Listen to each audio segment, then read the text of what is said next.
France just pulled off a financial masterstroke against the US Federal Reserve.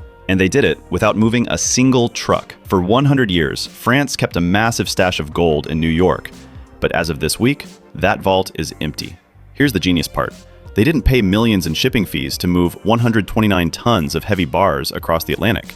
Instead, the Bank of France sold their old gold in New York while prices were at all-time highs, then immediately bought brand new, high-purity bars back home in Europe.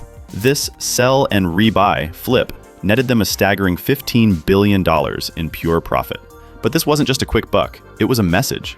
In an era of frozen assets and rising geopolitical friction, the world's biggest players are realizing that if you don't physically hold your gold, you don't truly own it. France has officially joined the Great Repatriation, bringing every single ounce back to Parisian soil to secure 100% domestic control. When central banks start exiting the system to secure their own vaults, it's a signal you can't afford to ignore. Read more articles on our website at bullionexchanges.com.